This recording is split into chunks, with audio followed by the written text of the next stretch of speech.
है जीवन में गलत फैसले हो जाते हैं। मुझे तो आजकल जयराम जी पे भी बड़ा अफसोस आता है। बेचारे कहीं भी जाते हैं कह रहे ये कंगना वो कंगना ये कंगना वो कंगना चल रहे। फिर जब गाड़ी में बैठने की बात आती है तो वो कहते जी आप अपनी गाड़ी में बैठिए।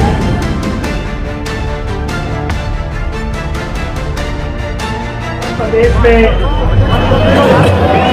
लोकसभा चुनावों का शंखानाद हो गया है और आज हम हमारे प्रत्याशी प्रदेश सरकार के लोक निर्माण मंत्री श्री विक्रमादित्य सिंह के लिए यहाँ पे इकट्ठे हुए हैं और विक्रमादित्य सिंह किसी परिचय के मोहताज नहीं है। क्या आप सब लोग विक्रमादित्य सिंह को जानते हैं? उनके परिवार को जानते हैं? वीरभद्र सिंह जी को जानते हैं? तो आज उनको याद करते हुए, वीरभद्र सिंह जी को याद करते हुए हम चुनाव की शुरुआत करते हैं। बोलो वीरभद्र सिंह अमर रहे, वीरभद्र सिंह अमर रहे। दो चीजें आपने याद रखनी है, एक वीरभद्र सिंह जी और एक हिमाचल प्रदेश मंडी आई। उन्होंने आते ही सबसे पहले क्या कहा, अरे भाई आपने तो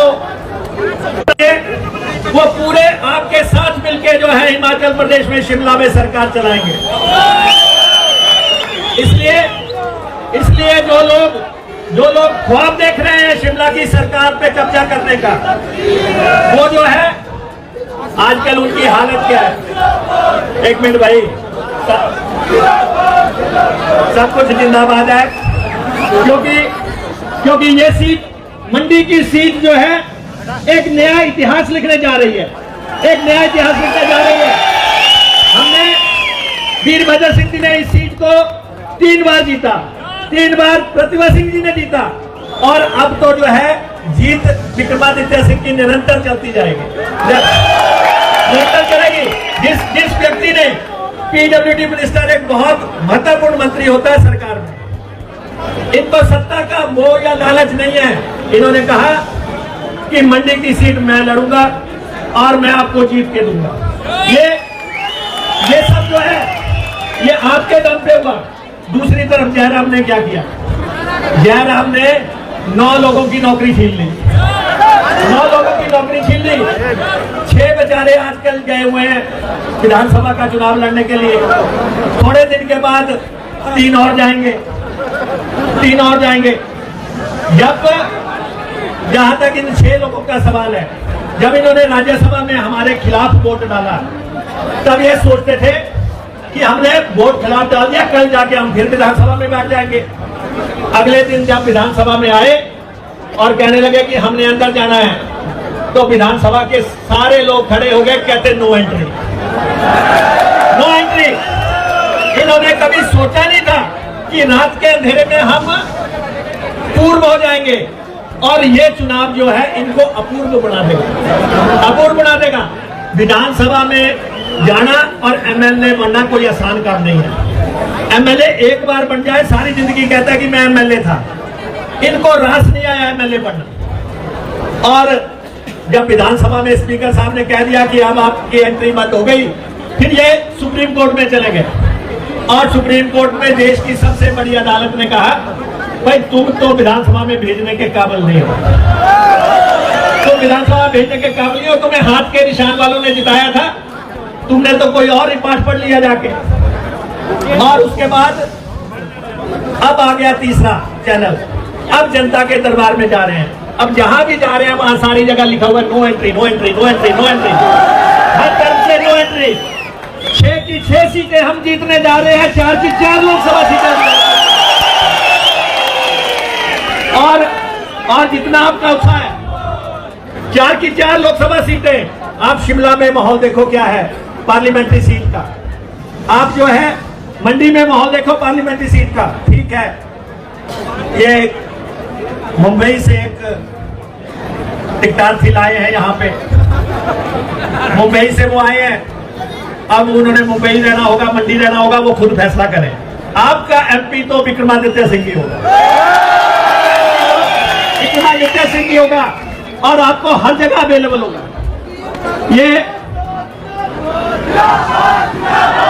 कहते हैं कि जी विक्रमादित्य सिंह को मेरी वजह से शोहरत मिल रही है। अरे जब तुम पैदा नहीं हुए थे तब वीरभद्र सिंह यहाँ के मुख्यमंत्री थे। जब तुम पैदा नहीं हुए थे तो वीरभद्र सिंह यहाँ के मंडी के एमपी रह चुके थे। आप कह रहे हैं कि हमारी वजह से शोहरत मिली। और ठीक है, जीवन में गलत फैसले हो जाते हैं। मुझे तो आजकल जयराम जी पे भी बड़ा अफसोस आता है। बेचारे कहीं भी जाते हैं, कह रहे ये कंगना, वो कंगना, ये कंगना, वो कंगना, हर जगह मिलाते फिर रहे। फिर जब गाड़ी में बैठने की बात आती है तो वो कहते हैं जी आप अपनी गाड़ी में बैठिए जाके।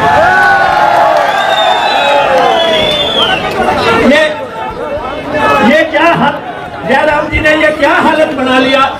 इतने बड़े आप नेता प्रतिपक्ष हैं, आप जो है प्रदेश के मुख्यमंत्री रहे हैं, आपकी गाड़ी में किसी ने बैठना तो आके बैठे, आप कहां पीछे पीछे भाग रहे हो।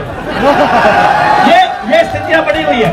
तो इसलिए मेरा आप सबसे ये आग्रह है, हमें आगे भी जाना है। दूसरा नॉमिनेशन है आनंद शर्मा जी का, और कांगड़ा में भी जो माहौल बना है, कांगड़ा में भी जो माहौल बना है, एक जैसे ही आनंद जी को टिकट मिला तो एक हमारी मंडी की सीट, ये कहते हैं हॉट सीट, उधर जो कहने लग पड़े अब वहां की हॉट सीट, हर तरफ हॉट ही हॉट है, लेकिन सबसे हॉट विक्रमादित्य सिंह। हमने आपको ओपीएस दी, 1,36,000 कर्मचारियों को जीने का सहारा दे दिया अंत तक। हमने महिलाओं को 1,500 रुपया दिया, और ये कहते हैं उनके खाते में मत डालो, आज नहीं तो कल डाल देंगे, परसों डाल देंगे, चुनाव के बाद डाल देंगे। हमने जो वायदे किए वो सारे वायदे हम पूरे कर रहे हैं। विक्रमादित्य सिंह एक एजेंडे के साथ लड़ रहा है। जयराम ठाकुर बता सकते हैं कि जब कांगड़ा धर्मशाला जब स्मार्ट सिटी बन रही थी, जब शिमला स्मार्ट सिटी बन रही थी, तो मंडी क्यों नहीं बनी। कल मैं सुन रहा था जगत प्रकाश नड्डा जी को, वो कह रहे थे कि मंडी में भी हेलीकॉप्टर उतरेगा, हवाई जहाज उतरेगा, मंडी में भी रेल पहुंचेगी। अरे जब तुम्हारा राज था तब तो तुमने उतारी नहीं, अब क्या उतारोगे आप? अब क्या जहाज उतारोगे और रेल चलाओगे? अब तो यहाँ पे जहाज भी और रेल भी और बस भी, वो सब विक्रमादित्य सिंह की लेके आए। विक्रमादित्य सिंह की गाड़ी चल पड़ी है, उस पे चढ़ जाओ, चाहे सीट पे बैठ जाओ, चाहे डंडा पकड़ लो, चाहे ऊपर जाके छत पे चढ़ जाओ, लेकिन चढ़ जाओ, लेकिन चढ़ जाओ। गाड़ी चल पड़ी है, ये गाड़ी बिल्कुल सीधी दिल्ली जा रही है, नॉन स्टॉप गाड़ी जा रही है। आपको बहुत बहुत